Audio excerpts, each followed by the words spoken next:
याच बातमीचे आता आणखीन एक अपडेट आपण पाहतोय। दहशतवाद्याचा पहिला फोटो समोर आलेला आहे। न्यूज 18 लोकमतच्या हाती तो फोटो लागलाय। दहशतवाद्याच्या हातात गन असलेली पाहायला मिळते। हातात बंदूक घेऊन हा दहशतवादी पळत जाताना पाहायला मिळतोय। दहशतवाद्याकडून बेछूट गोळीबार झाला। त्यानंतर या दहशतवाद्याचा हा पाठवून काढलेला फोटो सध्या समोर आलेला आहे। दहशतवादी हातात AK-47 ही गन घेऊन पळत असल्याचं समोर येतंय।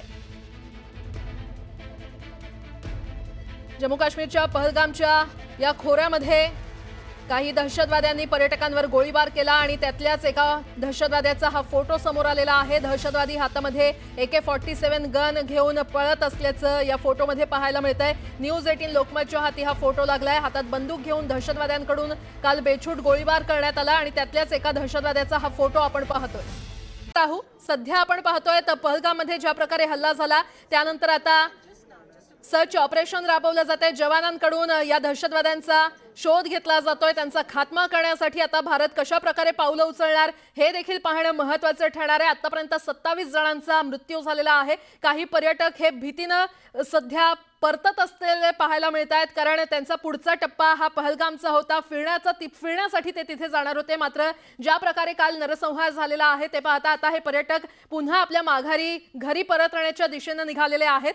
पुन्हा एकदा जाऊयात, आमचे प्रतिनिधी प्रशांत लीला रामदास अधिक माहिती देतील। प्रशांत, केंद्रीय गृहमंत्री अमित शहा हे पार्थिवांचे दर्शन घेण्याकरता तिथे दाखल झालेले आहेत।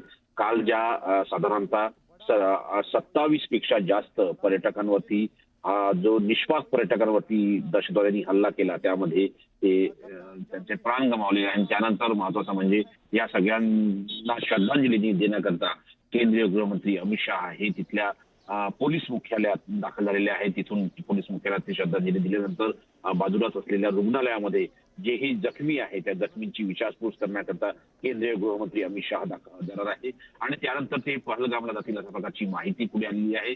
महत्वाचं म्हणजे जर बघितलं, एकीकडे बैठकांचे सत्र सुरू आहे, दुसरीकडे अमित शहा यांनी संपूर्ण पर्यटकांना दिलासा देण्याकरता आपल्या हातामध्ये धुरा घेतलेली आहे आणि ती रात्री उशिराच हे श्रीनगरला दाखल झाले। तरी श्रीनगरला दाखल होऊन त्यांनी सर्वात प्रथम तिथल्या सर्व ज्येष्ठ अधिकाऱ्यांची, उपराज्यपाल मनोज सिन्हा असो किंवा मग मुख्यमंत्री उमर अब्दुल्ला असो यांच्यासोबत बैठक घेतली। त्या बैठकीनंतर रात्री उशिरापर्यंत त्या बैठकीच्या सत्रात ते सहभागी होते आणि सकाळी त्यांनी पुन्हा एकदा माफ करा, थोडंसं थांबवते आपण। ही थेट दृश्य खरं तर आपल्या प्रेक्षकांना दाखवूयात।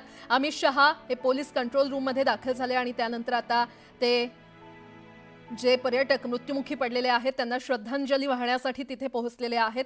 थेट दृश्य आपण पाहतोय तर जम्मू काश्मीरमधील पहलगाम इथे पर्यटकांवर झालेल्या दहशतवादी हल्ल्यामध्ये 27 जणांचा आतापर्यंत मृत्यू झाला असल्याचं कळतंय। यामध्ये महाराष्ट्रातले देखील काही पर्यटक आहेत आणि आता केंद्रीय गृहमंत्री अमित शहा यांनी मृतांना श्रद्धांजली वाहण्यासाठी ते तिथे पोहोचलेले आहेत। पोलीस कंट्रोल रूम मध्ये ते पोहोचले।